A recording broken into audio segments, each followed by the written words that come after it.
We do have a couple microphones, so please just raise your hand. We'll get over to you. Give your name and affiliation before asking your question. We'll start with an opening statement from Coach, and we'll open it to questions for the student athletes. We'll dismiss them after that, and we'll leave Coach here, have some questions for him. Locker room is open right now. It will be open until 12:33. Coach, if we can get an opening statement. Congratulations to Florida Atlantic. Good basketball team, played well. I thought when they made shots at the right time. I thought they came up with some really big offensive rebounds at a time when we really needed to finish our defensive possession. And defensively, they played hard. So I just really congratulate them. Certainly proud of the effort that these guys have given us all year through tough times, at times with injuries. But and when it ends like this, it's always disappointing because we won it all and came up short. But proud of our team, too, for being in this position with a chance to move on. But, again, tonight, Florida Atlantic, they won, they played hard, and they deserve to move on. All right, we have senior guard Santiago Vescovi. We have senior guard Josiah Jordan James. Take questions for either of those two at this time. Just raise your hand. We'll get a microphone to you. Give your name and affiliation before asking the question. We'll start in the back. Yep. Joe Rexford from The Athletic. Guys, what did they do better offensively against you guys in the second half? Start with Santiago and then go to Josiah Jordan. First of all, they definitely made shots. They made the shots they had to make. Like Coach said, they got big offensive rebounds. They ran a couple actions that they're really good basketball actions. They knocked them down, and I think the biggest thing was offensive rebound for them. I just agree with what Santi said. I can't really add on anything, but just echo what he said. Stay in the back. Do you have a question? Yep. Sure. Go ahead. This is for the players. I mean, how disappointing is this, given the way the season started, for you to have it end right here? Let's go with Josiah Jordan first and then Santiago. Well, I mean, we've been through so much in the past, however long the season's been going on. And I feel like a lot of people don't know all the things that we've been through internally. And so even to make it this far is a blessing. I mean, people had counted us out after the second game that we lost to Colorado. They told us our season was over then. But, we didn't hear any of that. We heard it, but we didn't listen to it. We stayed resilient. And I think that if you guys or everybody outside of our locker room knew all the things that we went through, they'd be, proud of us. I know we're proud of ourselves. We know we wanted more, but there's so much stuff that went on that, injuries and people in and out the lineup where a lot of people would just quit. But I give a lot of credit to my teammates and our coaching staff. Nobody in that locker room gave up on us. And I'm just so proud of my guys that we were able to reach it. Obviously, I'm disappointed, but I'm proud that we were able to come this far. He just said it. Okay. Any more questions for the student athlete? We'll come up here in the front. Troy Probahara in the Maryville Daily Times. Josiah, I know y'all are obviously still digesting this one, but when you look back at that first half, how much do you guys think that'll just kind of be like y'all feel like that was a missed opportunity considering how many shots they missed and y'all were only able to go up, I think, 5 or 7 points at halftime? What was the question again?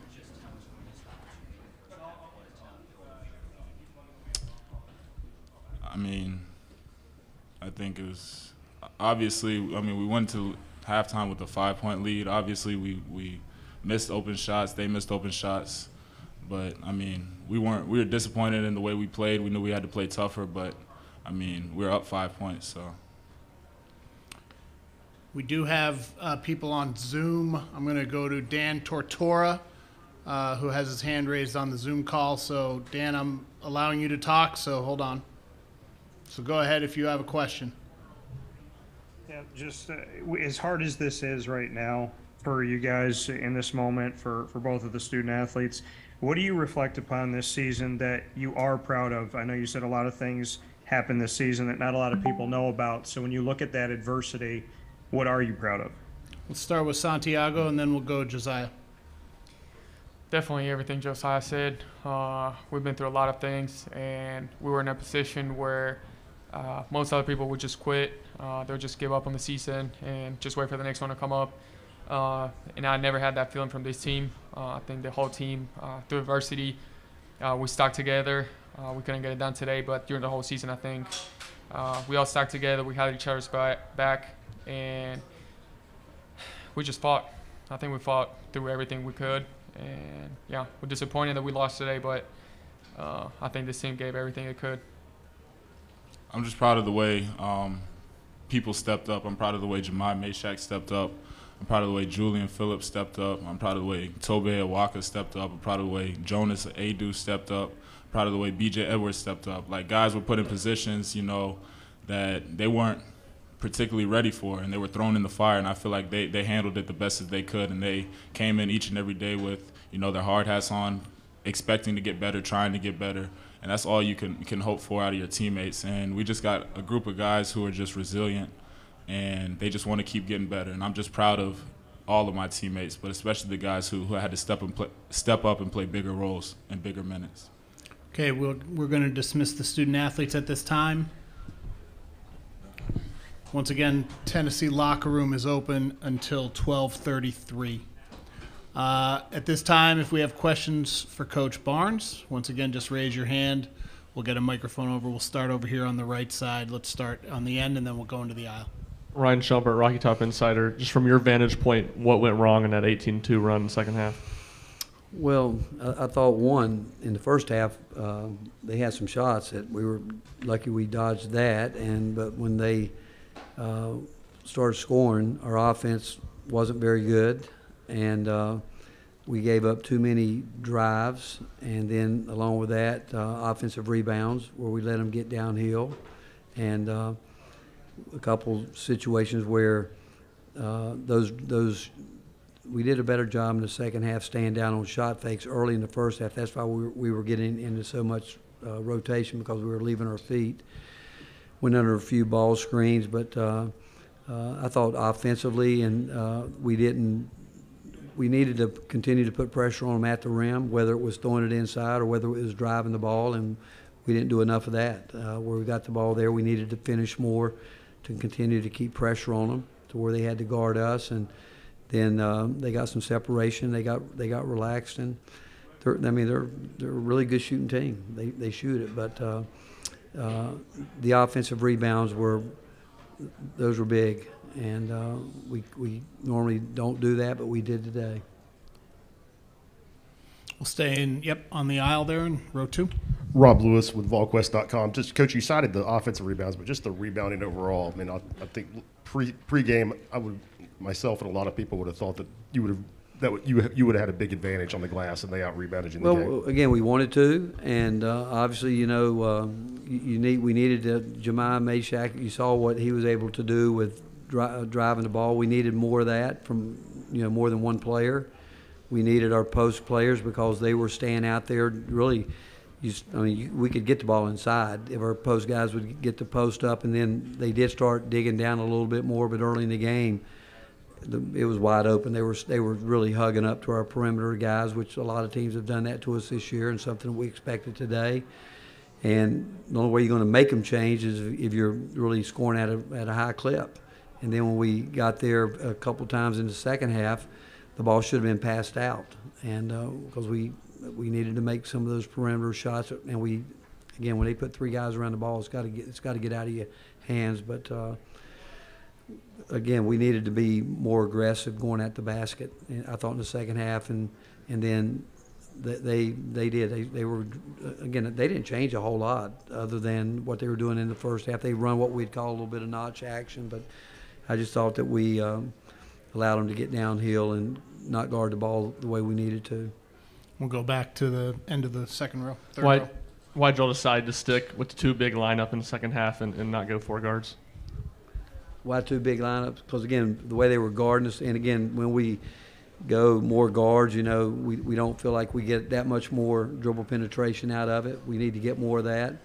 But, and, again, we felt like, early in the game you saw we were scoring at the rim. And we started and we should have kept going at it, which we were trying to. But then when they dig in there, we got to kick it out. And you know what? When you talk about games and substitution, we're around these guys so much, and we read their body language. We know where we feel like they are, and some of it has to do with that answer, not just on the offensive end, but it's the defensive end too. We had some breakdowns with certain players today that where we just felt like that they weren't locked in as much as they needed to be, and then some guys were in, you know, arguably one of the biggest games of their lives, and you could just body language. We just didn't feel like they were locked in as much as we needed them to be, and you'd expect them to be, but it's a big stage. Go back a couple rows. Yeah, Rick, you said after the Texas game in January that you wanted to see this team improve through February. Do you feel like that ever happened? And if not, you know, why not?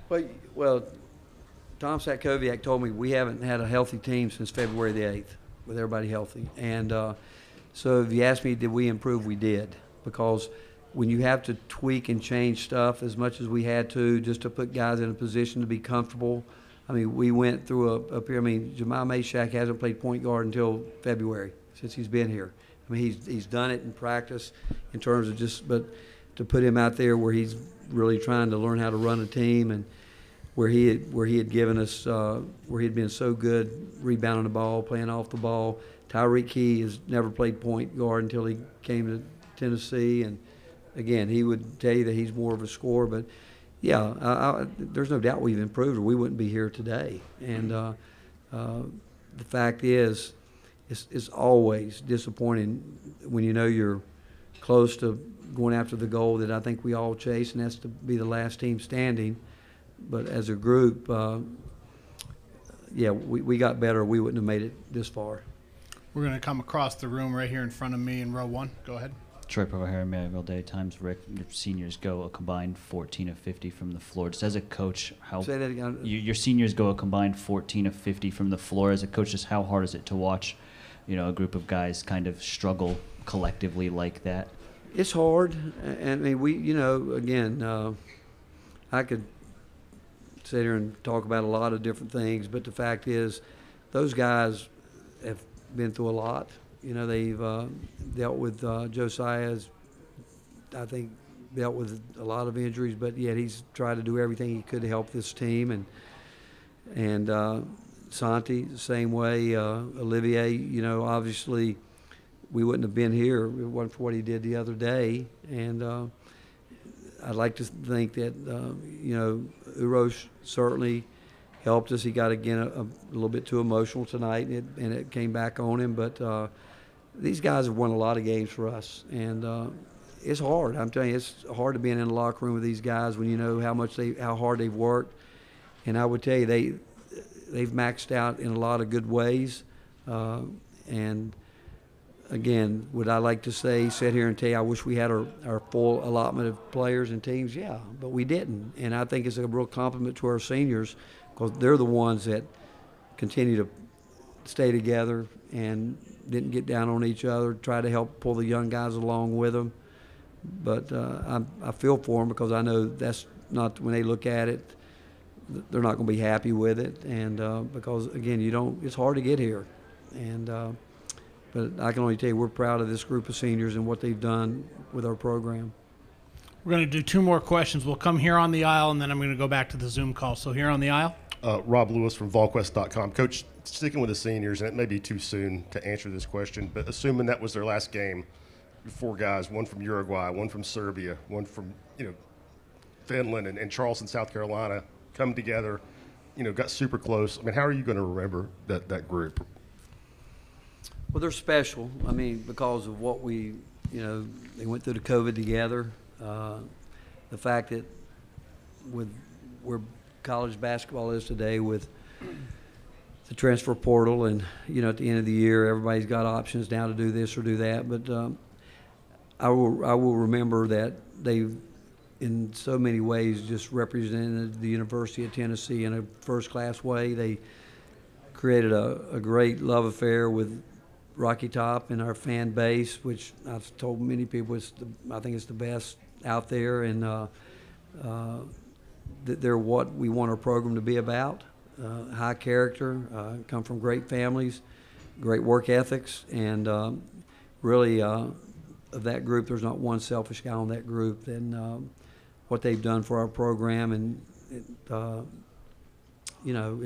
we've said when we came 8 years ago, we want to be here every year. There's no question about that. And when it ends, it seems like so abruptly that you look back like tonight. I mean, the Sweet 16 is something to be proud about. But again, when you get there, you want more. You want an Elite Eight. You want a Final Four. You want a national championship game. And the fact that these guys, again, kept climbing and trying to work every year. And I told them in a couple of weeks we'll look back and realize that, they've got a lot to be proud of. All right, we're going to go back to Zoom, to Dan. I believe, Dan, you should be on right now. Dan Tortora, wakeupcalldt.com. Coach, you spoke about how hard it is to make this tournament. With so many different conferences represented in the Sweet 16, what can you say about the state of college basketball? Well, again, this is a game that doesn't matter if players come in and play 1 year and leave or whatever. I mean, there's nothing like college basketball. I mean, when guys leave, new guys emerge, new guys come on. This time of year, those stars are born. And I think that college, there's a lot in our game that we're going to have to talk about and think about. I mean, obviously through the months, people have talked about the transfer portal, the NIL, this, that, whatever. I've always said this, and I've always believed that you've got to build the program the way you want to represent your university, and there's enough guys to do that. And I think you've got to have a great coaching staff. And at Tennessee, we've got the best administrators in the country that they're committed to giving our student athletes the very, very best opportunities and experiences. And you know what? I'd like to think that other universities do too, but I've been doing it a long time, and I know I like to see them all do what we do at the University of Tennessee with our administrators, not just basketball, football, baseball, you name it. And I just think going forward, the game's always going to be a great game. There's nothing that captivates our country like this NCAA tournament, nothing, because every state in our country has a chance to be represented some way, somehow. And a team like Florida Atlantic, I mean, think about what it does for them and their school. And every year there's somebody, like that. Kansas State, team that was picked last in their league. Here their two teams are playing for a Final Four. And that's what makes it March Madness. But don't ever, ever, ever take for granted how hard it is to get here to start with, and then how hard it is to win a game and then another game, because it's really, really hard. But again, I think the game is going to continue to be what it is, and I do think it'll continue to grow and get better. Coach, we appreciate you taking the time. Thank you. Tennessee locker room will be open for 8 more minutes until 12:33. It is currently 12:25.